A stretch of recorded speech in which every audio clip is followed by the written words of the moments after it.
trust yourself. No, that was the other one. Hello and welcome to the corner of Danu.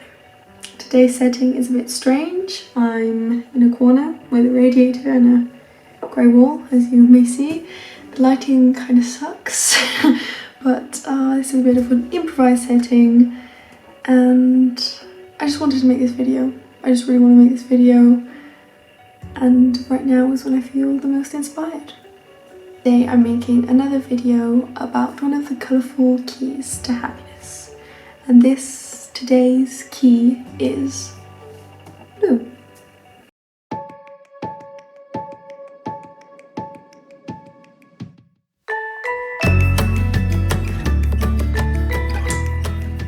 The blue key to happiness is being true to yourself, being true to myself. I feel like most of my videos are just advice that I'm seemingly giving to someone else, but actually it's to myself. Because yeah, really it's my learning process being put on the internet, but I'm still learning it, so I'm still there on the journey of self-discovery and finding myself kind of stuff. Anyway, be true to yourself. That is a tough one. It is very hard. Maybe it does go hand in hand with trusting yourself, trusting your instinct, trusting what you think. But I feel like being true to yourself is just being honest with yourself and with the world, and sort of owning up to your behaviour. I'm afraid this video isn't very planned, but I'm just going to go into the story. There's a story, as always, which isn't a story, it's my life. It's not, yeah, it's my life. So, a few weeks back, I went to the mountains with my host family. We went skiing in the Alps, which is lovely, amazing, more like. And there I met a guy, and he was really nice. It was actually a really sweet, romantic story how we met, which makes it always worse because then my hopeless romantic comes out, and oh god, you know, there's no stopping her really. She can think of any fantasy, any daydreaming, any amount of daydreaming will go on from that point onwards. So I went to the supermarket there because I had to buy a few things for the host family, and they didn't have any cash in hand. So I said, it's fine, I've got some cash, you can pay me back whenever, it's good. So I went to the shop and I got all the little bits and bobs they needed, and I thought, okay, I've got 30 francs, it's fine, that'll cover it. No, it's Switzerland, everything is twice or 3 times the price you'd expect. So that didn't cover it, and when I was at the cash, there was a guy working there, and I couldn't pay, and he was really sweet about it, and well, I don't know, he was very nice. I mean, I figured it out in the end, so I had to put some things back and whatever. So we talked a bit, and then he asked me if I wanted to go this music thing that he was playing, this live jam session, and he was playing in it, and he said if I wanted to go. I was like, yes, because I actually really wanted to go out, and I'd been kind of like thinking like, oh, I really want to go out here, but I don't know anyone, so I'm not going to be able to go out, which sucks. And then I was able to, and it was really cool. I was really excited about that.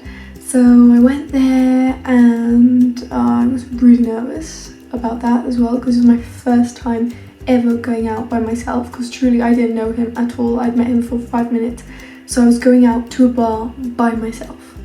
First time ever, pretty big thing for me. I was, yeah, quite nervous about that. It was fine, the bar wasn't that many people, so I just got myself a drink, sat down, listened to the music. It was really nice, and then I was chatting with him, and I met a few other people, and it was actually a really amazing night. One of the most amazing, I'd say, I've ever had. Like, I I said yes to life, and amazing things happened. And then I really wanted to see him again, but I didn't get his number that time, so I went to the supermarket to get a few more things. I was very willing to go to the supermarket whenever my host family needed anything. I was very like, oh yeah, that's fine, I'll get it, it's good, I've got it. So I went the next day and I saw him, but I didn't dare to like ask or to say anything, or to like, I wanted to give him my number, but I just cowered it out that time. And also such an awkward situation because in the supermarket there's people behind me, so it's not like I could just like stop everything and say, look, I'm trying to have a conversation here. So, you know, it's at his workplace. So anyway, I was a bit like, oh, I don't know how to do this. So I called my friend and she said, oh, look, just write your number down and then you can just slip it to him. I was like, yeah, well, you know, easier said than done. You know, I've never done that either, and it felt a bit strange, you know, slipping someone my nums. But I said, okay, fine, I'll try it, why not? So the next day I went to the supermarket again, because, you know, it's like anything they needed. I'm your girl, I gotcha. So I went, and then I was at the cash register and just said like, hi, it's okay. And then he said, oh, would you like to go out for a drink tonight? And I was like, yes.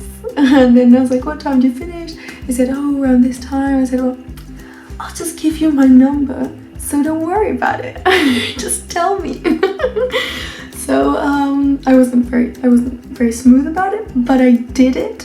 First time I ever did that. Honestly, it was just a time for firsts and for just going for it. And yeah, so we went out and it was really nice, and he was really sweet. And also it was the first time anyone bought me a drink, like, you know, someone I was interested in, and in the kind of way of like, I'm buying a drink kind of thing.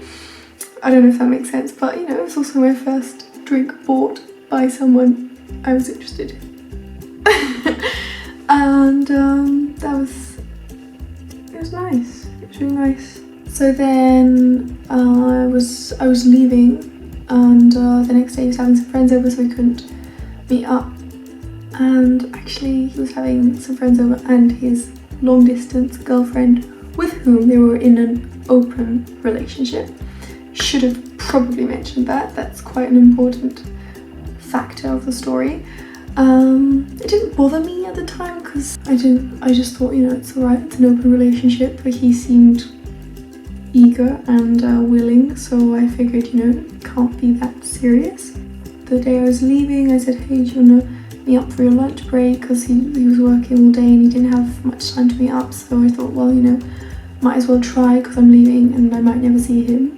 He said that it would be really nice, but he couldn't, so I was like, okay, fine, never mind. I was like, oh, well, you know, like, I won't see him again, which I thought was quite sad. And then, like, I told the story to a few people. They were like, oh, it's so romantic how it happened, and I was like, yeah, it is. And then I was off. I was off thinking, oh, we can do trips together and things. It felt possible and it felt like it could happen. So then I asked the family if they were going to go there again, and they said that they were, and then it's actually next weekend they're going to go there with me, probably. And so I wrote to him and I said, okay, look, they're going this weekend. I was thinking I could go a few days earlier and I can probably stay in their flat, but if not, would I be able to stay with you? Because he offered his place, because he has a little chalet that was built by his grandfather there. And he said I could maybe stay there with him, and then he read my message and he did write back, and I was like, oh shit. Another of those.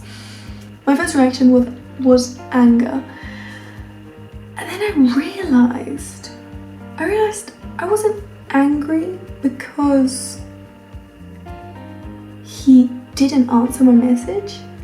I was angry because I had sent the message, and it's because by doing that I brought everything I imagined, all the fantasies I had, into reality, into the real world, where the possibility of being rejected or the possibility of being accepted were both, or nothing, which was the case, were both possible. But the beautiful thing of it as well is that by bringing it into reality, it could have gone the other way. It could have said, yes, come, please, let's, and then everything I fantasized, everything I imagined could possibly become true, or it could possibly happen. So, you know, it's life. Life is like that. It has those both sides to it, you know. It can suck and it can be great. It's just both, but both things add to it. Both things make it life, make it real, make it everything. So it was so interesting to realize that I wasn't angry because he didn't answer. I was angry because now I couldn't fantasize about it, because I brought it into the real world, and in the real world you can't change or morph or transform what is. What is, and that's it. So I thought it was going to stay at that. I thought that was the end of the thing. I thought, okay, I've learnt my lesson. I'm going to make a video about when you get disillusioned, which is hard. You know, it's hard coming into reality and the truth when it's not what you want, not what you expect, not what you desire. You know, it can be hard. It's disappointing. But it gets worse. He answered. And, you know, I would have hoped that would have made it better, but it didn't. He answered and he said that he's been thinking about things and he's made a choice and he's with someone. So, you know, he said it was really nice to meet me, but it's just gonna, you know, stay at what it is. And, you know, if I'm around, if I go back there, then we can meet up as friends. And yeah, he was very nice about it, very respectful. And he said he didn't want to hurt me, which it did, but not because of him, just because it hurts. Being disappointed hurts. It's hard to swallow disappointment. It didn't turn out the way I expected. It didn't turn out the way I hoped. But I tried. And I fucking did it. I gave some dude my number. I went to a bar by myself. I sent a message saying, hey, do you want to meet up? I'm going to be around. Like, I went for it like I've never done in my life. Ever. And that's great, and it feels great. It feels empowering. I feel like I can now trust that next time when it's meant to be, got the power in myself to just be true to who I am, to what I think, to what I want. I can go for it. If I want it, I can stay true to myself, which is the most important thing. I was honest. I was vulnerable. That can always hurt. That can always be painful and sad, but it can also be just so good. It's always so much better to know that I tried rather than going back home and thinking of all the things I could have done and all the results that I could have given, and just imagining all these alternate realities that would never happen because I never tried and I never gave it a shot. So pat on the back for that one, and I deserve chocolate. I hope this video is cool, slightly coherent. I am not sure how coherent I'm gonna be or how I don't know. I don't know anything. I don't know, but I tried and I did it.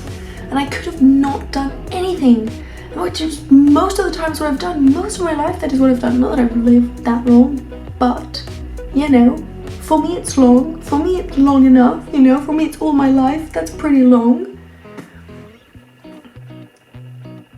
You know, I always would hold back out of fear of getting hurt, out of fear of putting myself out there and going wrong or something.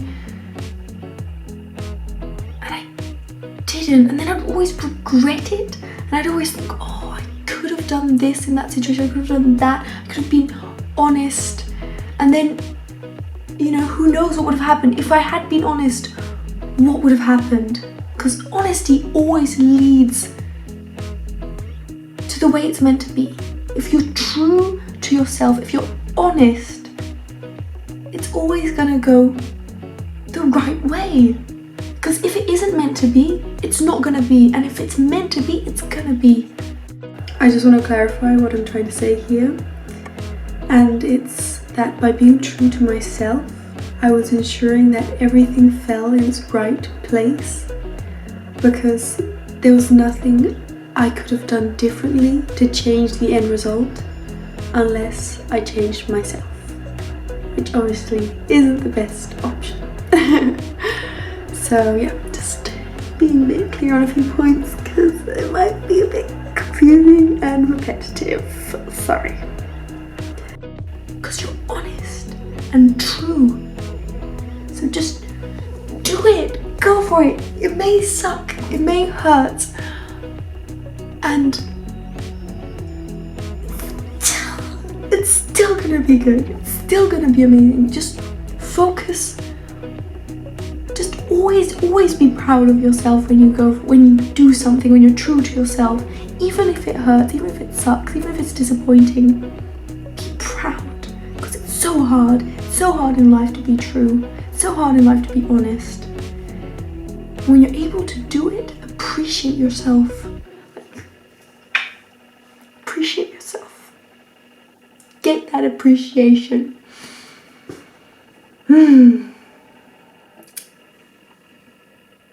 I hope you've enjoyed this video. I may make more. I will try. I do want to continue with this YouTube thing. I've also been a bit on the bridge thing, like on the fence. I've also been a bit on the fence about maybe continuing, maybe not continuing, but I like it. I like it. And even if only the people I know will be seeing these videos, it's like saying, hey, look, you know my life now. So I don't mind. I like these videos. I like doing this. It helps me, makes me happy. So, best of luck in life.